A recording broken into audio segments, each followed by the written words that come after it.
يا رجائي.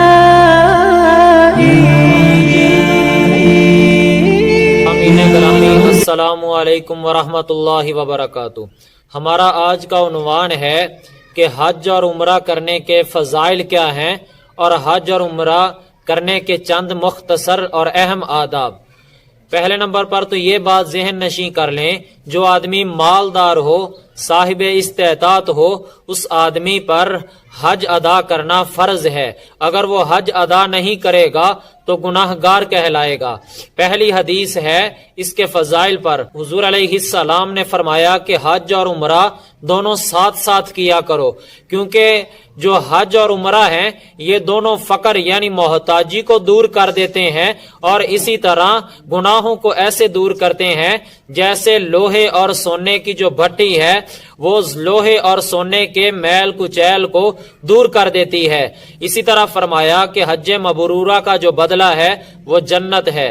پھر حضور علیہ السلام نے فرمایا کہ حج اور عمرہ کرنے والے دونوں اللہ تعالی کے مہمان ہیں. وہ اللہ سے جو مانگیں تو اللہ تعالی عطا کرتے ہیں، اور اسی طرح وہ اللہ تعالی سے بخشش طلب کریں تو اللہ تعالی انہیں معاف فرما دیتے ہیں. اسی طرح حضور علیہ السلام نے فرمایا کہ بوڑھے اور بچے اور اسی طرح کمزور اور عورتیں، ان کا جہاد حج اور عمرہ ہے، کیونکہ یہ میدان جنگ کے اندر جا کر جہاد تو کر نہیں سکتے، اس لیے حضور علیہ السلام نے فرما دیا کہ ان کا جہاد حج اور عمرہ ہے. اسی طرح حضور علیہ السلام نے فرمایا کہ ایک عمرہ دوسرے عمرے تک ان گناہوں کا کفارہ بن جاتا ہے جو ان کے درمیان ہوئے ہوں. یعنی کہ ایک آدمی نے اگر 1 سال عمرہ کیا ہے، آئندہ سال وہ پھر عمرہ کر لیتا ہے، تو ان کے درمیان جو بھی گناہ اگر ہو گئے ہوں تو اللہ تعالی عمرہ کرنے کی برکت سے معاف فرما دیتے ہیں. یہ ہیں جو آپ کے سامنے مختصر سے فضائل رکھے ہیں. اب حج اور عمرہ کے متعلق چند اہم آداب ہیں.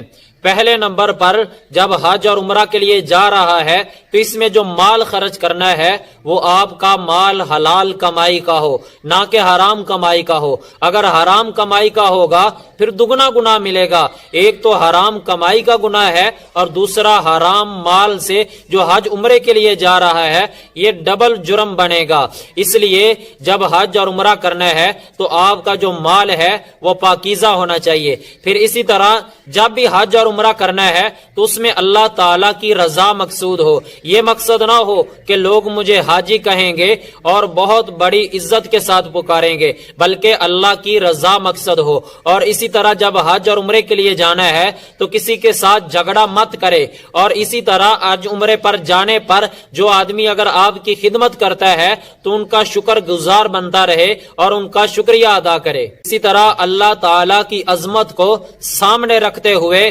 بیت اللہ کا طواف کرے، اور اسی طرح عظمت الہی کو سامنے رکھتے ہوئے اللہ تعالی کی اطاعت کو سامنے رکھتے ہوئے کنکریاں مارے. اسی طرح بیت اللہ کے اندر داخل ہو کر اپنے گناہوں کی معافی مانگے کہ اے اللہ اب میں تیرے گھر میں آ گیا ہوں، تو مجھے معاف کر دے، باقی جو زندگی ہے وہ میں تیرے حکموں کے مطابق گزار کے دکھاؤں گا. اور جب مدینہ منورہ کے اندر حاضری ہو رہی ہو تو یہ تصور کرے کہ وہ حضور علیہ السلام کو اپنی آنکھوں کے ساتھ دیکھ رہا ہے. اور یہاں مکہ اور مدینہ کے اندر نہایت آہستہ ادب و احترام کے ساتھ بولے، اور پہلے جب مدینہ منورہ کے اندر جائے تو حضور علیہ السلام کی ذات پر سلام بھیجے.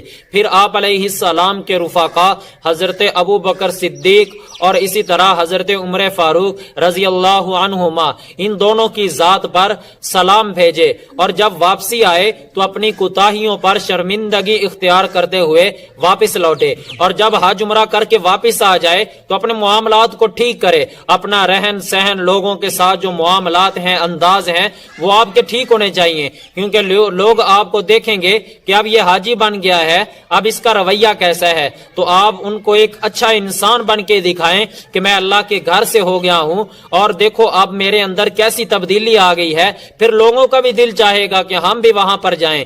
دعا ہے جو کچھ کہا سنا گیا ہے اللہ پاک عمل کی توفیق عطا فرمائے.